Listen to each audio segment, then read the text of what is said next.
microphone is perfect. Yeah, thank you so much. Hi, everybody. Thank you. Good afternoon. I'm actually going to see.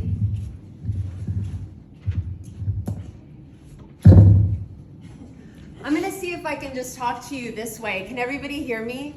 Yes. I'm the youngest of 6 kids, so I have a lot of vocal range.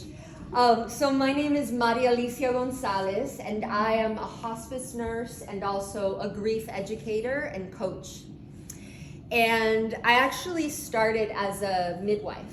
So kind of the range of birth and death in my experience over the last 30 years is really wide. I was recently reflecting on, the youngest person whose death I was at was a 22-week gestation baby.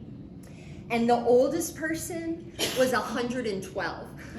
And I'm like, yeah, that's like a whole life. That's like many lives, right? But so this beautiful event that we're at is called Walking Each Other Home, right? We can't really walk each other home until we walk ourselves home.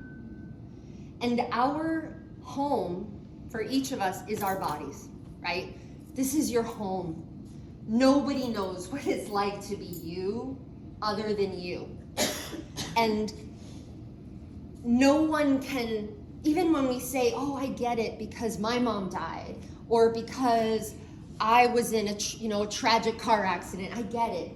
We can't really get it, right? So I want to take you on a little journey, if you would, with me, of your own body.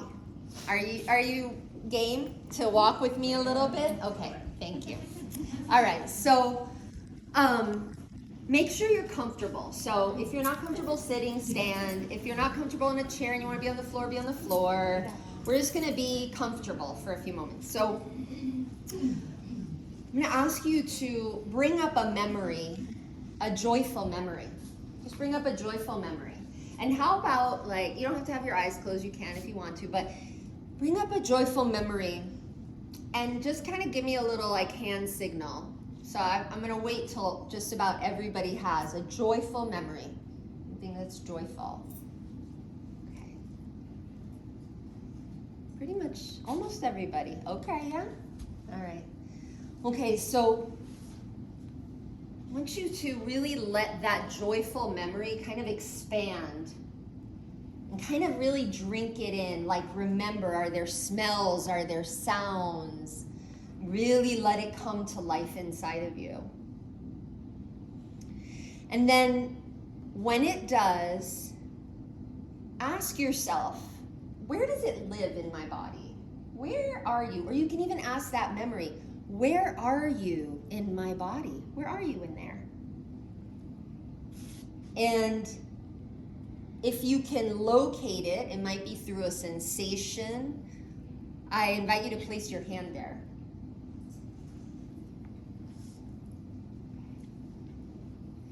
And now with me, take 3 breaths. Let's take 3 breaths into that feeling that you are having in your body.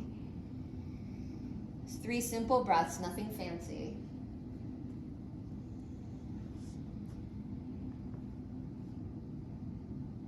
Beautiful. Okay, and at the end of that 3rd breath, I'm going to ask you to do something with me.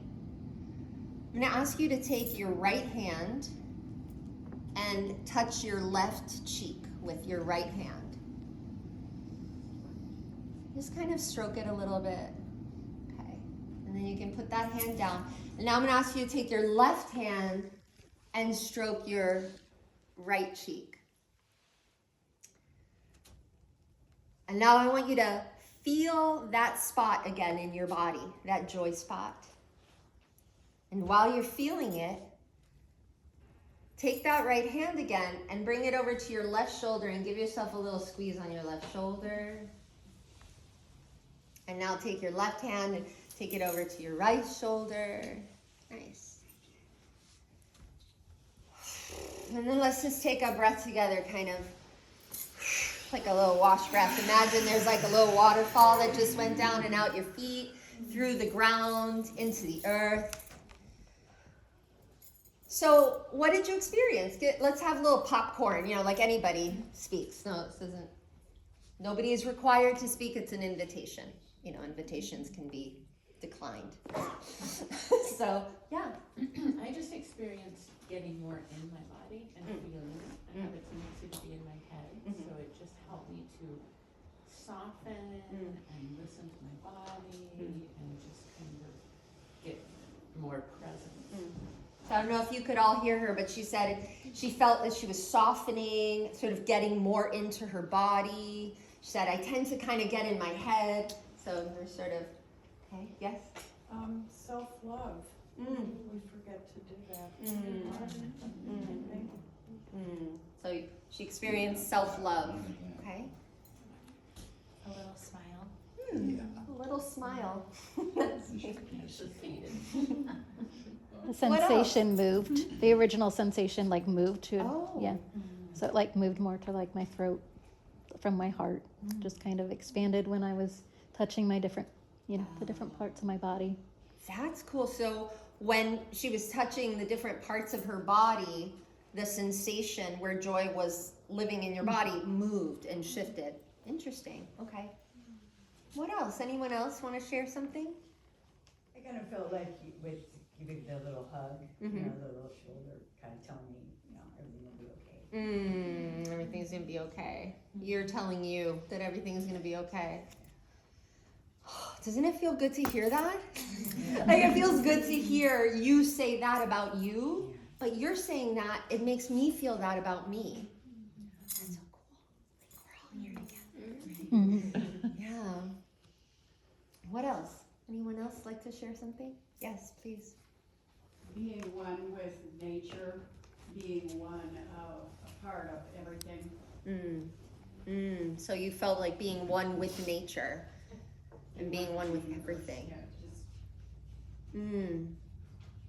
What's so beautiful about that too, immediately I think it's nature doesn't delineate between us and it, right? So it's so beautiful when you say that. I can feel nature, even though we're not literally in nature, right? But all of these walls were part of everything is part of nature, and I can feel it kind of going oh, cool, I want to reach out for you too.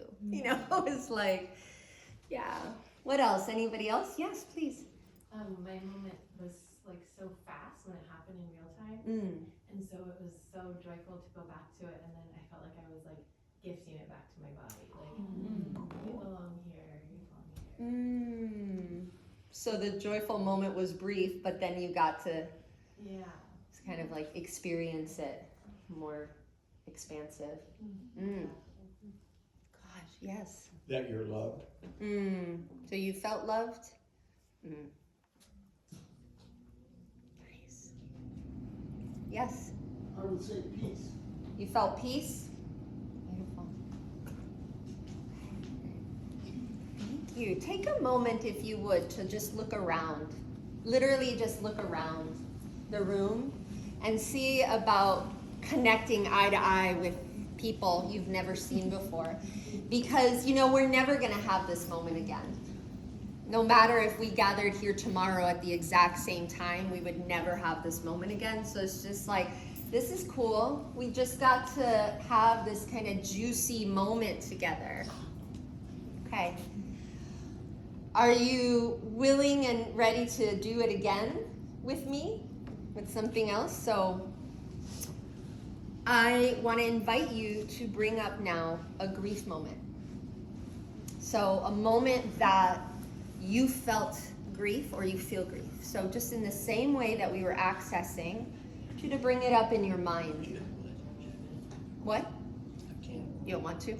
You don't have to. No. Oh, okay. I was just you don't want to? You don't have to. Again, these are invitations. Invitations can be declined. So there's no pressure, but this is what I'll be guiding us through. So bringing a grief memory up.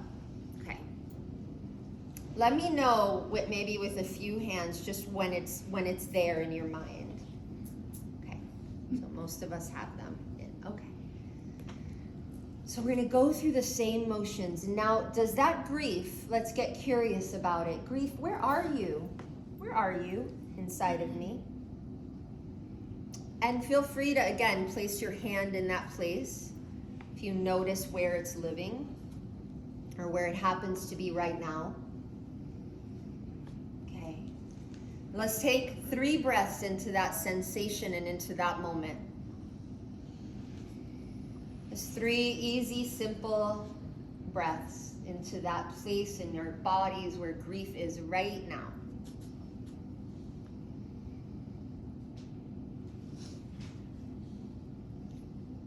And allowing it to breathe with you. Okay, so now we're going to take our left hands and we're going to reach over and we're going to stroke our right cheek while we're breathing with and feeling that grief. And then we're going to take our right hand and we're going to cross over and we're going to stroke our left cheek. And then we're actually going to come together, kind of do like a little, give ourselves a little bear hug. However, you're going to alternate the squeezes. You're going to alternate right and left while you're taking some deep breaths and being present with that grief feeling. Okay. Now let's collectively take a big deep breath in and out. Like a waterfall coming up from the sky through your head, down into your feet, and all the way washing into the earth. Okay. What'd you experience this time? Cradle. Cradled. What else? Sorry? Soothed. Waves. About waves. Yeah, like the ocean, like pulling Almost like a tide, Mhm, like how yeah. your hand, Yeah, your arm exactly, was like literally, this, it felt- kind of yeah, like like the tides. So the you felt- tides going in and out. Beautiful. What else? Anyone else want to share what you experienced? Yeah, back there.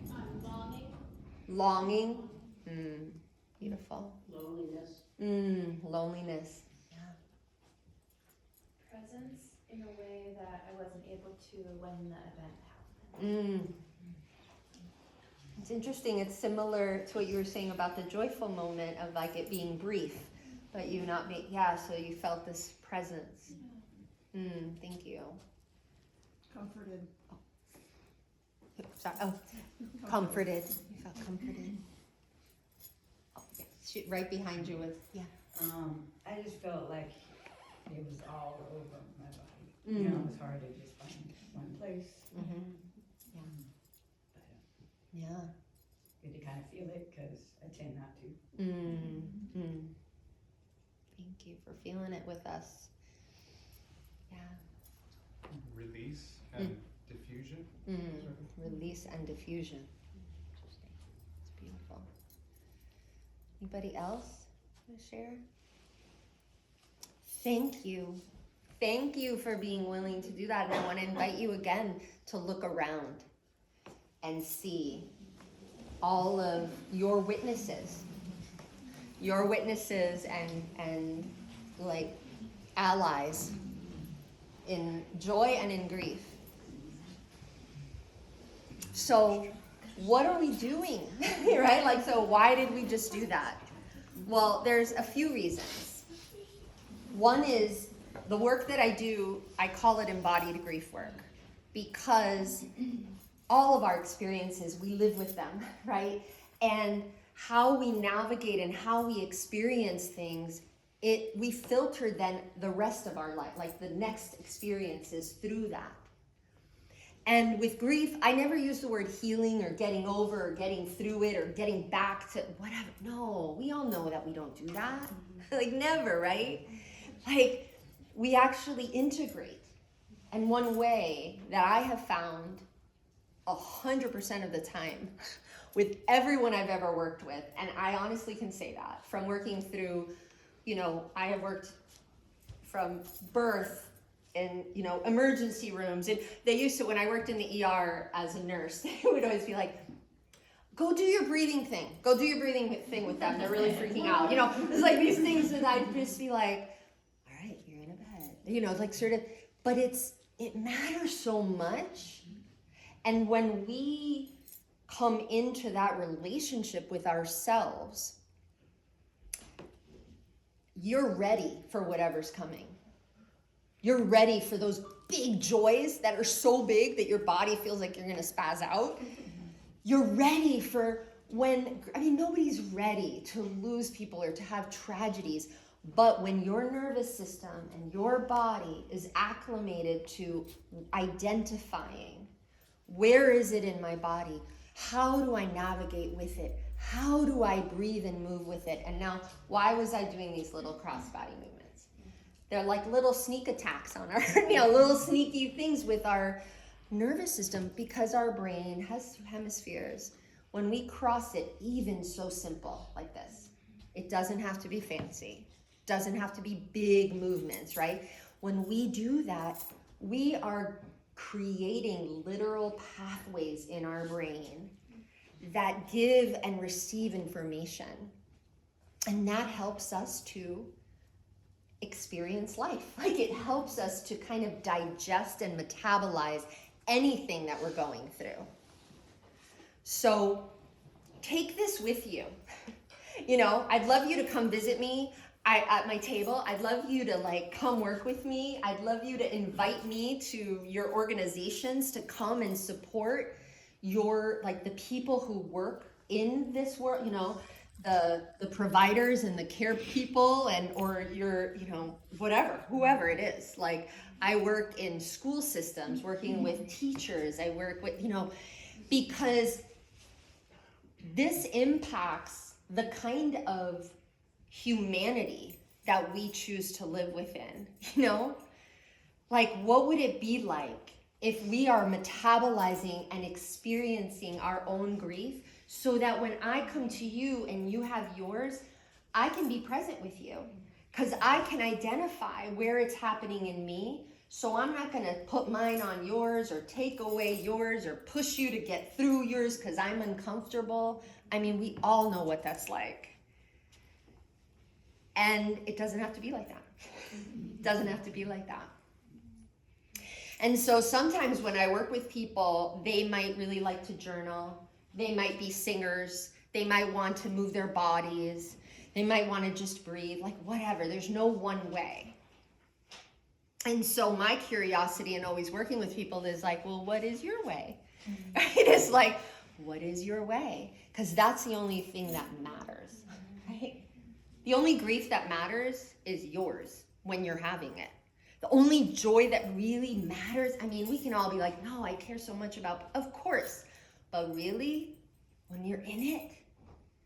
So my goal of my work and my life is to support people in navigating your grief and understanding, not only understanding it, but knowing how to metabolize, to metabolize it and digest it, because you know what? That's where the gold is. That's your superpower. Because the reason you feel it is because you love it. And whatever you love, that is your power point. That is that point of power inside of you. So, any questions before I just do one more thing together? I'm going to ask you to do something else with me. Is there any questions or anything that's coming to mind that you would like to ask in a group? Otherwise, obviously, I'll be there and can talk to you. I have a question. At what point do you think it's best for an individual to reach out to you? Is it preemptively? Is it? Love this question. Today. No, I mean it, because literally I think, a lot of times people are let me think if somebody I know just lost somebody. And I'm no, grief literacy. I actually created an entire online course for grief literacy for children, because I so believe that children, like when we teach them that their ability to navigate their life and metabolize it and not, you know, feel helpless in their own feelings, it's just, yeah, it's so important. So I really think everybody, because we just don't know what's coming. Sometimes it's obvious, right? We have a loved one who has chronic disease. They've been given a prognosis of 3 months. That's what we think. But I'll tell you, you know, I mean, from my personal life and also from working, you know, the first losses that I experienced in my life were all sudden deaths. Like as a child, was like sudden death, I mean, within a few years, I had like 4 of the closest people to me die when I was a really young teenager. And they were all my ages. They were all like 15, 18, 20, you know, and I was like, so for me, it's also in my own personal story, which I didn't really share with you, but I'll share this tidbit. Like for me, it ended up going like, oh, death isn't for like old people. It's not like when I'm gonna be old. I was like, death is for me. But I'm like, but wait, I'm only 15. But then nobody, you know what I mean? So I just think like, it really is like something, undoubtedly anybody who comes to do even one session or a couple of sessions with me will leave with skills. I mean, I'm hoping you leave today here, that you just left with some cool skills. That you're like, oh, I'm having a really stoked experience in my body. I'm feeling so happy right now. And you want to anchor it in. And you do the simple little thing. Like, I'm really hoping you take that with you, you know, in the same way of grief. So, yeah.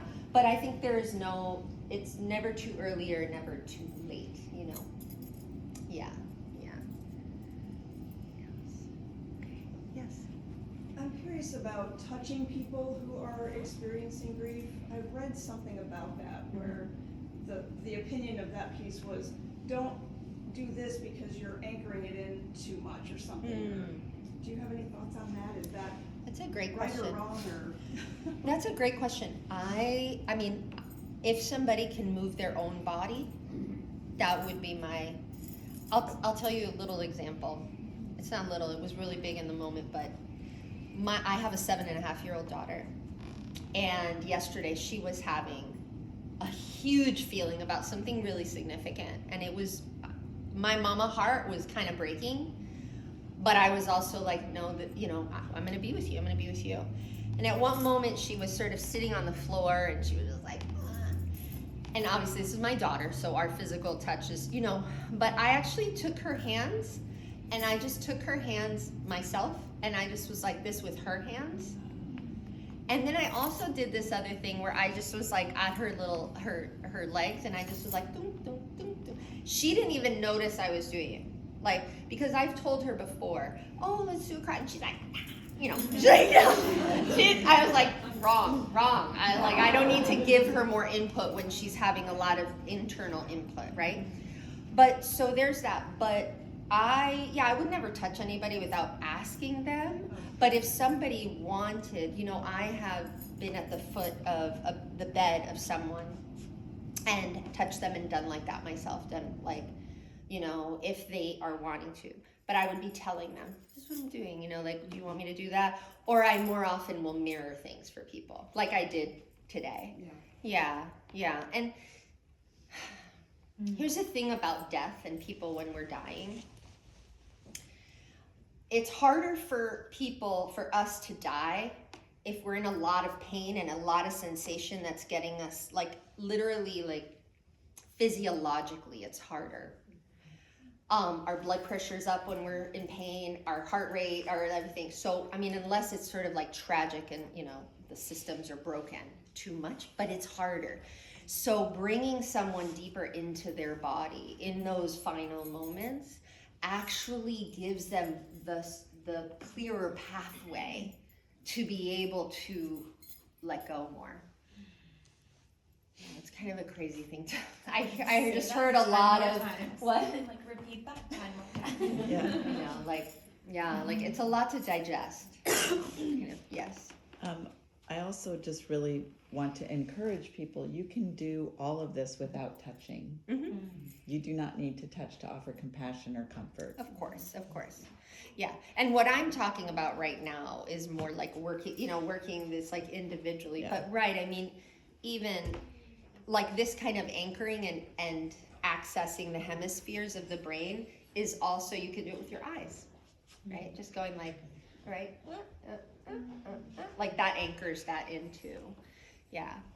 All right, I want to respect my time. So on our way out, here's my request. If you would, so my daughter and I came up with this kind of little mantra song, and I want to offer it to you. And so it goes, these are the words. My body is wise. My body is wise. My body is strong. My body is strong. My body knows just where I belong. My body knows just where I belong. So this is how the song goes. My body is wise. My body is strong.